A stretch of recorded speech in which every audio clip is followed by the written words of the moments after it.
here actually is from Kanye West.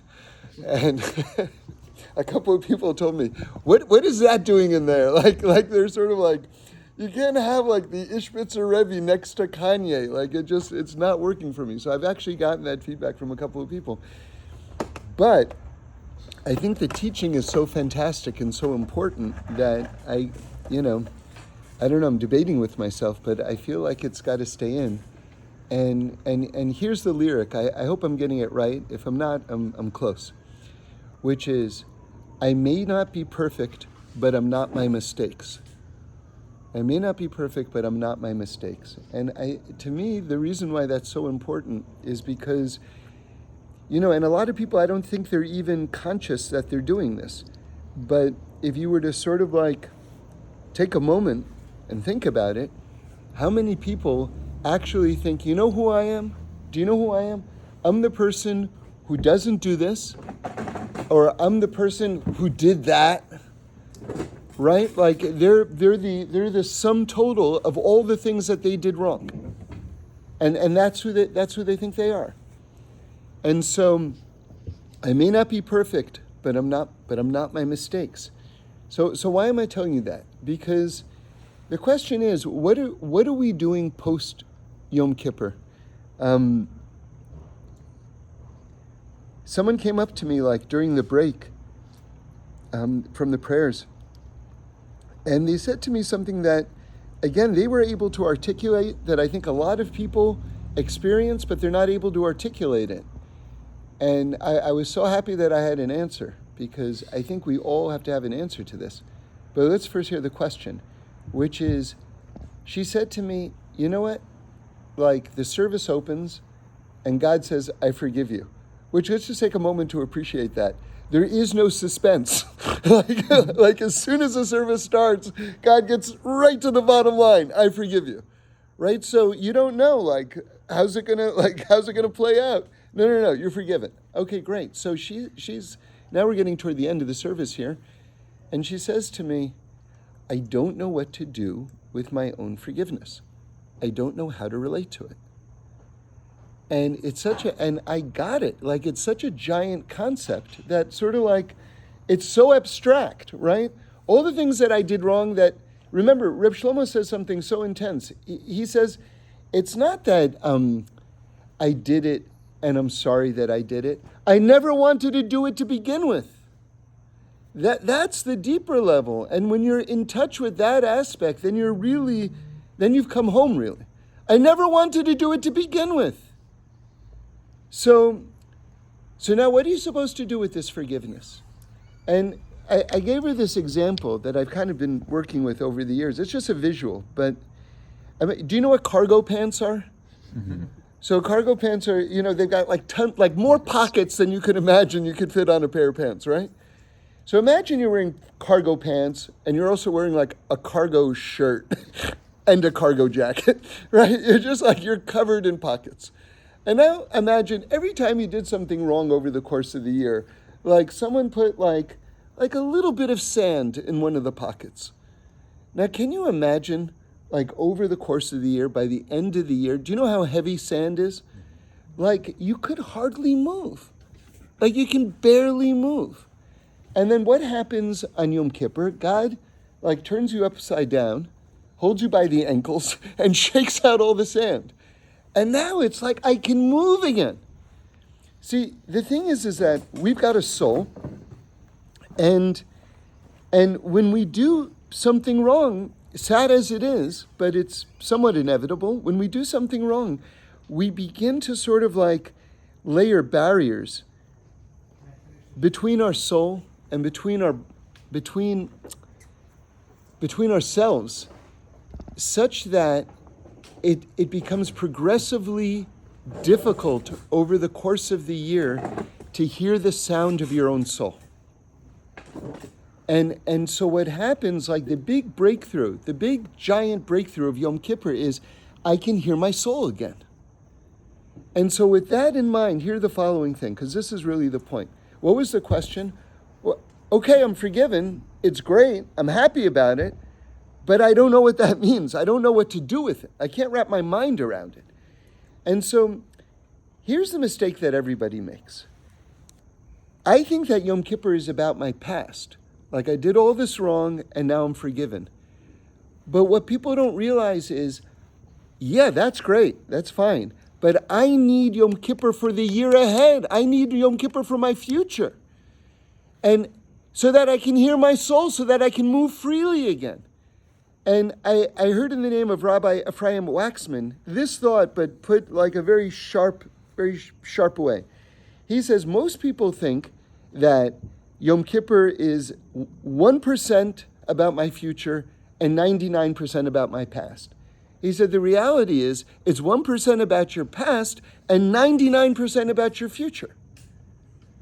So the way, like a lot of people, again, before we get to Sukkos, we have to kind of understand where we're at right now. And we're at the period after Yom Kippur. So we have to understand what exactly happened on Yom Kippur. Then we can start to get to Sukkos. So the example, like the idea of forgiveness itself for a lot of people is very hard for them to understand.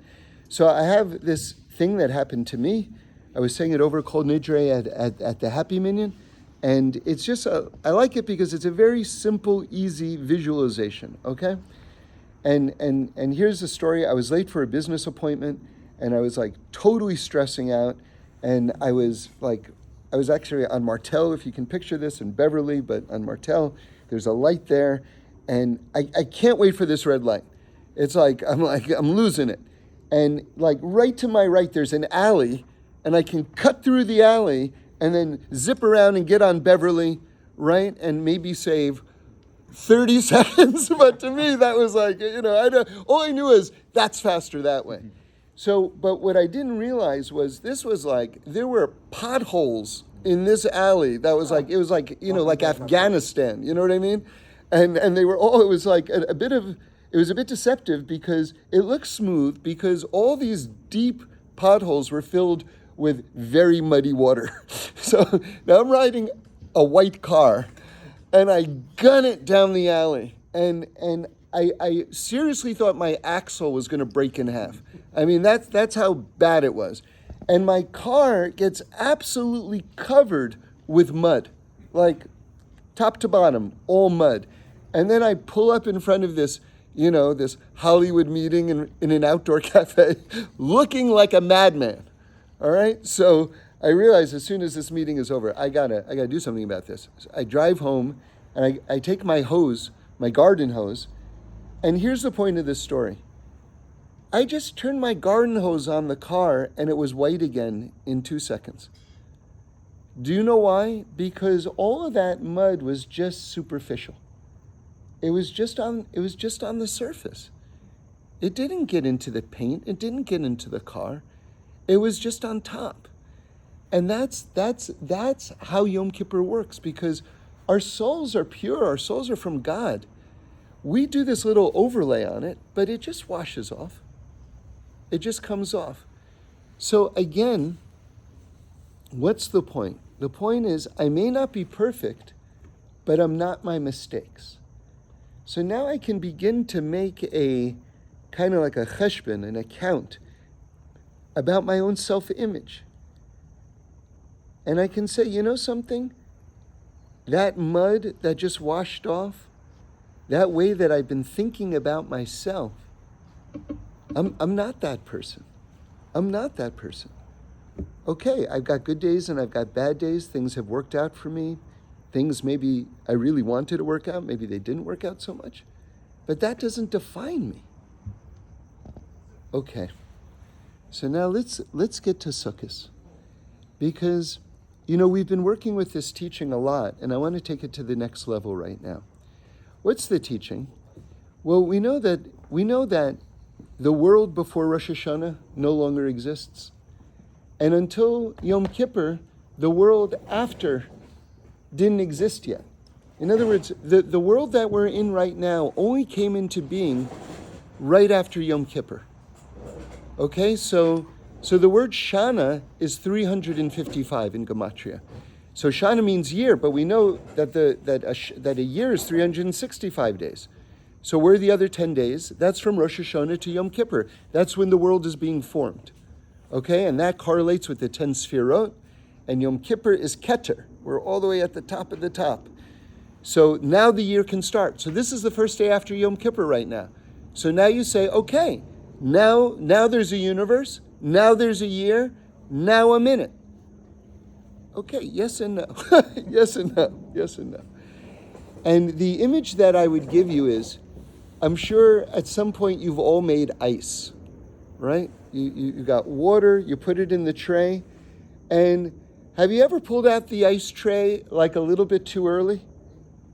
And you see like the top is formed, but it's like a little thin sheet. And if you were to like poke it, you'd have your finger in the water, right? So that's my visual of what the world is right now. Has it formed? It's formed. It's formed. But it can still be impacted. It can still be impacted. And so Sukkos is coming to fill it up with love. And I want to give you this visual. It came to me this morning during davening. You know, a sukkah, like if you think of a sukkah as a miniature of the world that has just been formed, well, it's kind of interesting because it's kind of skeletal, isn't it? Just kind of like that piece of ice that's not fully formed yet. It's a world, but it can still be added to. It's complete in a way, right? Remember, a sukkah can have 3 walls and still be complete. And so this period is when we're really fleshing it out and we're adding it out. So how are we doing that? So everybody knows the Aseres Yemei Tshuva from Rosh Hashanah to Yom Kippur, that's Tshuva Me'ira. That's like awe, fear, everything like this. But once Sukkos comes, it's Tshuva Ma'ava. We're returning to God out of love. Now there's a teaching which is kind of cryptic because it's sort of like, it's hard to get when you first hear it until the Berditchever Rebbe explains it, and then it becomes abundantly clear. Believe it or not, one of the classic teachings is that these 4 days between Yom Kippur and Sukkos are called days without sin. And that's a very mystical idea because these 4 days are already correlating with the Yud Kei Vav Kei. It's very, very deep. However, and why, just on a simple level, are they days without sin? Because you're too busy to sin. Because you got to make your sukkah, you got to get your arba minim, your lulav and esrog and everything like that. So on a very nuts and bolts level, you're too busy to do anything wrong. The Kotzker Rebbe says, I don't want Hasidim who don't sin. I want Hasidim who are too busy to sin. Like that's a whole nother level, right? You don't have time to sin. So these 4 days are days without sin. But here's the teaching which is a little bit surprising. That God begins counting our sins on the first day of Sukkos. So wait a second, I thought Sukkos is love and it's Zman Simchasenu, it's the time of our joy. Now you're giving me this like way out teaching that God starts to begin to count our sins on the first day of Sukkos? Like what's going on? But now listen to the explanation of the Berditchever.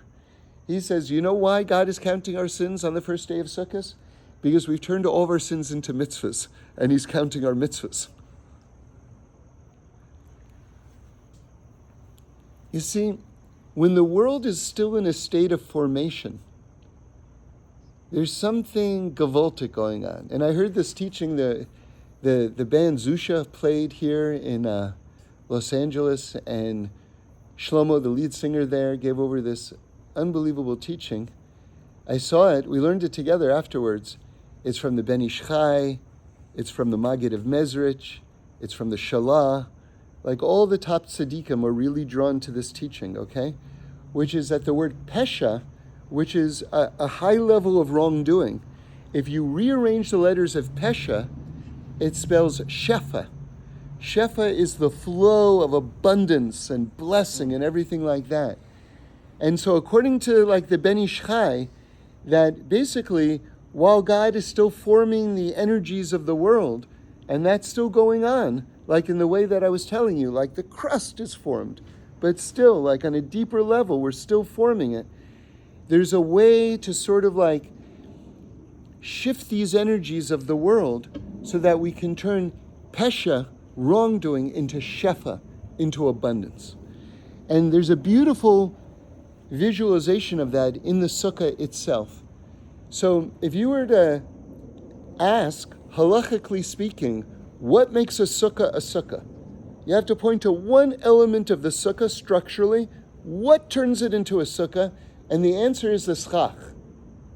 Okay, that's the covering on top. And remember, schach can't be metal. It's got to be organic. But you know, what do we put on there? We take sort of like what's called the psolis, which is sort of like the leftover stuff, cut off branches, right? Like all this stuff which would be known like in sort of like another way is garbage. We take the garbage and we put it on top and it makes the sukkah and it becomes a mitzvah. And that's exactly the process that we're going through right now. We're taking all the stuff from our life from before, which is the garbage stuff, which is the pesha, and we're turning it into the crown of the sukkah itself. It's amazing. And now listen to this, another halacha about the sukkah. When you look up through the schach, you have to be able to see the stars. Now the schach, this covering, has to be made out of something that's adama, from the earth. So adama contains the word adam, which means a person. So now listen to this. What is the only thing that's separating you from the stars? Yourself. Right? Because Adam, you're looking through the Adam. That's the only thing coming between you and the stars. So you just got to get out of your own way. You just got to get out of your own way. And it's like, so many times, I'm not crazy about this expression. I think there are a lot of better ways to say it than this sort of like saying, but I'll say it anyway. A lot of times, great is the enemy of good. What does that mean? That unless it's great, I'm not going to do it at all. But meanwhile, good was pretty good. I'll tell you a Hasidic story. I wish I remembered the Rebbe. I don't. I feel bad every time I tell this story because it's one of my favorites. But so it goes. So here's a story that illustrates it, and I think it's a really important one for us to not only remember but to live with. Okay, so it goes like this: there was a tzedakah emergency, and the Hasidim go up to the Rebbe, and they say, "Rebbe, there's an emergency. We need some money fast." And the Rebbe thinks, and he goes, "Okay, we have a bolt of cloth, very fine cloth. We can get some good money for it. Go to the marketplace, sell it, we'll use that money, and we'll use it for the mitzvah." The Hasidim are very excited. They go, "Great." They start toward the door, and the Rebbe goes, Wait. He calls them back. He says, "I was just thinking, this cloth is so fine, we could actually make a wedding dress out of it, and we could sell the wedding dress for even more than the entire bolt of cloth." And then now the Hasidim are thrilled. They're like, "Great." And they start toward the door. And the Rebbe goes, wait. And he calls them back and he says, "Take the bolt of cloth as it is right now and just sell it." And the Hasidim are confused. They say, "Rebbe, you had such a good idea. You found a way to make even more money. What do you mean just sell the bolt of cloth like it is right now?" He said, "Now here's the teaching. Listen carefully." He said, "You know what? It was a better idea. But I realized that better idea came from the Yetzer Hara because it knew we were never going to make the wedding dress. And so that better idea, not like, oh, we only thought it was a better idea. No. It was a better idea. But that better idea came to stop anything from happening altogether. And that's how the Yetzer Hara works also sometimes. It'll give you a better idea and you go, oh, it was from the Yetzer Hara, it wasn't a better idea. No, it was a better idea. And so you have to be really attuned to what is actually going to get done in the moment. Because what's going to get done in the moment is the best thing. There might be higher things. But if they're not going to get done, it's not the best thing. You know, in the morning, in the tefillahs, before we get to Psuke de Zimra, they talk about the incense mixture. And they said, you know, if you added fruit honey to it, the smell would be absolutely irresistible. And then it says, so then why don't we add fruit honey? And they give an amazing answer. They say, because God says don't add fruit honey. There's no further explanation needed. So again, the reason why I love that teaching is because it's not like if you added fruit honey, which is against the Torah, you'd only think it would smell better. No, the rabbis are telling you, it would smell better. It absolutely would smell better. You know, there are, you know, Jews, and they certainly mean well. They're like, you know what the service is missing on Friday night? You know what would get people rocking? Musical instruments. We absolutely need musical instruments because it will be better. Except we're not supposed to have musical instruments. So, you know, and so therefore that's better. It has to be better. It's the best. Right? So it's just a different way of thinking. But the main point is, don't fall into the trap of the Yetzer Hara, where a better idea is going to stop you from doing anything. So let's go deeper into the ideas of the Sukkah. Sukkah is an amazing word. When you spell it with a vav, and it is spelled with a vav in the Torah, when you spell it with a vav, it adds up to 91. Now, 91 is one of those key numbers that you have to know in Torah, because it's a combination of two divine names, the Yud Ke Vav Ke and Aleph Daled Nun and Yud. They call that Adnus. So as Reb Shlomo put it one time, Yud Ke Vav Ke is God, Master, beyond borders, beyond boundaries. And Adnus is God within borders. Or, if you want to put it another way, these two divine names stand for heaven and earth. And so the idea is that the Sukkah is the fusion of heaven and earth. And now I got to tell you an unbelievable teaching from the Meor V'Shemesh. You know, we have two goats on Yom Kippur. And again, Yom Kippur is going right into Sukkos.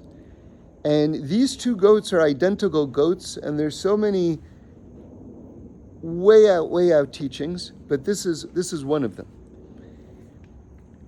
When you shecht the goat, one is called a korban lashem. It's going to go on the altar, the mizbeach, and that represents goodness in the world. You know, it's just being elevated. All of our mitzvahs are being elevated up to Hashem. But then you've got this other goat, this identical goat, which actually stands for evil, called to Azazel, and it's going to be shechted. It's also going to be killed. Now, when it's killed, this goat, which stands for evil,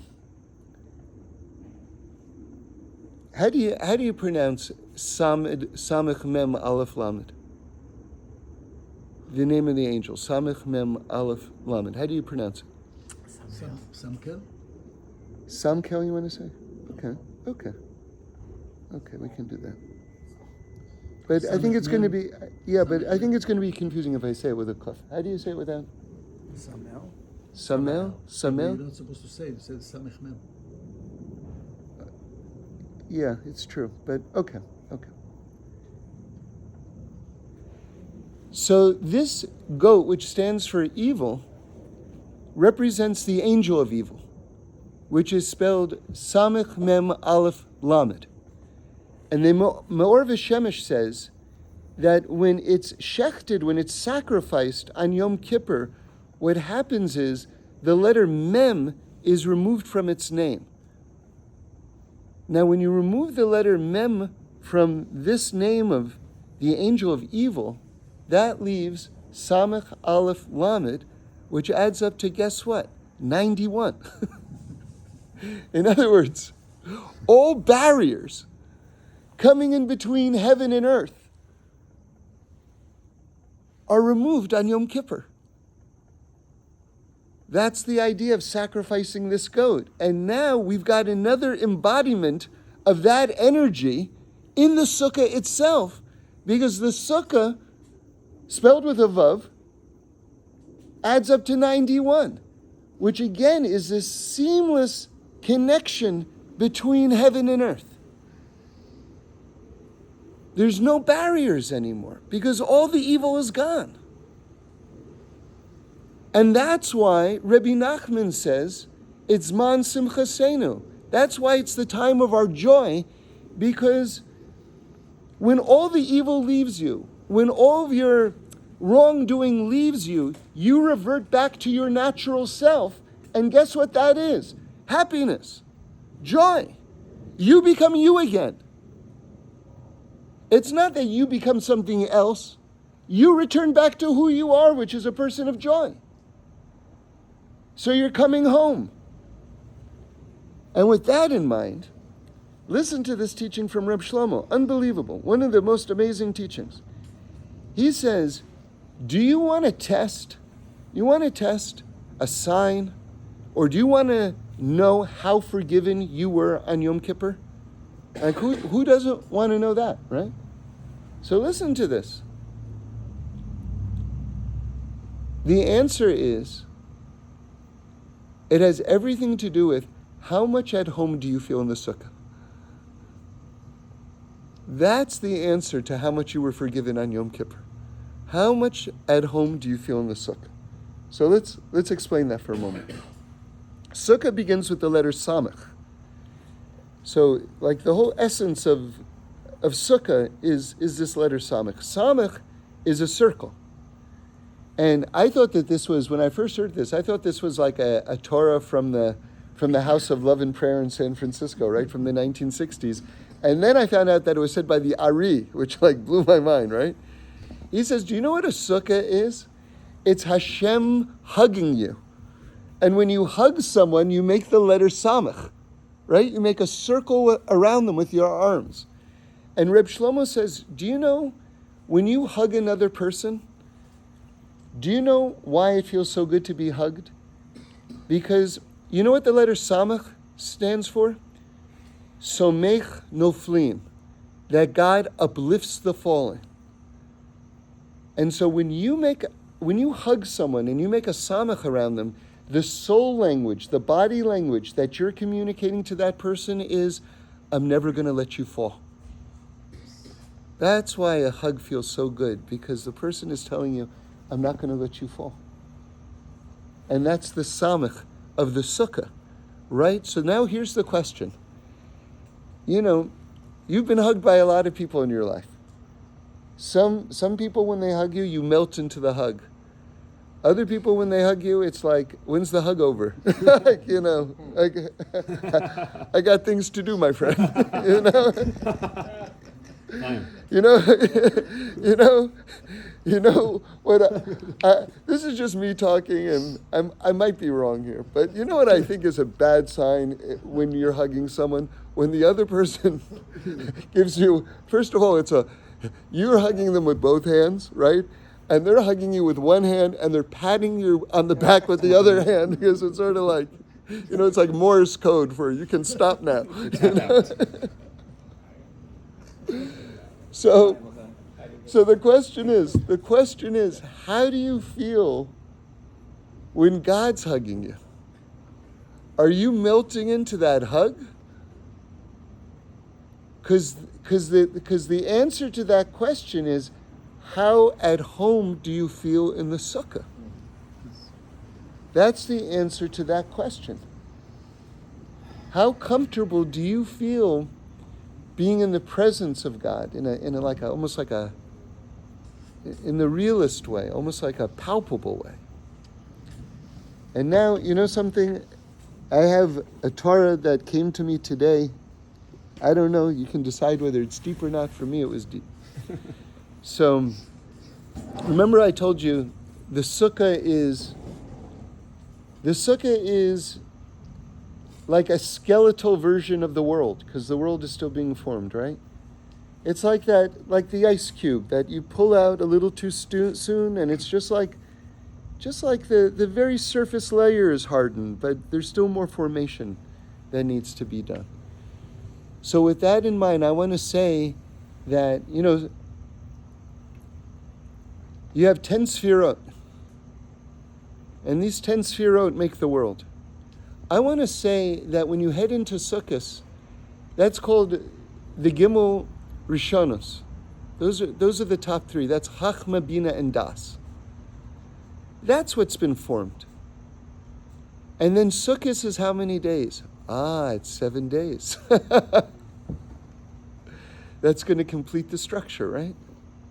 That's going to complete the structure. That's going to take us from like the top of heaven, the initial formation, and then we're going to add these 7 midos: Chesed, Gvura, Tiferet, Netzach, Hod, Yesod, and Malchus.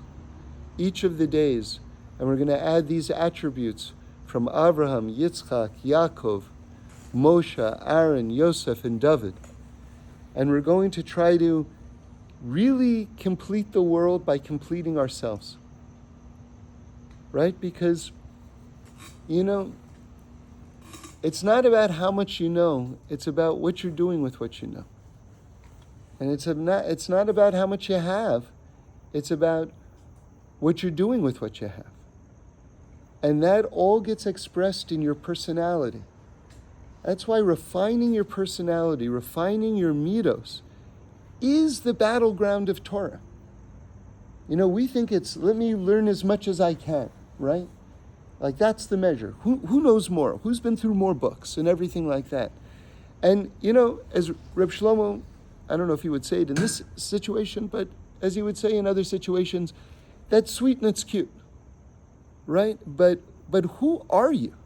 What are you making out of yourself?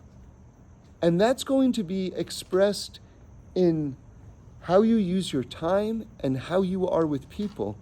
And that's what's going to complete the world. Okay.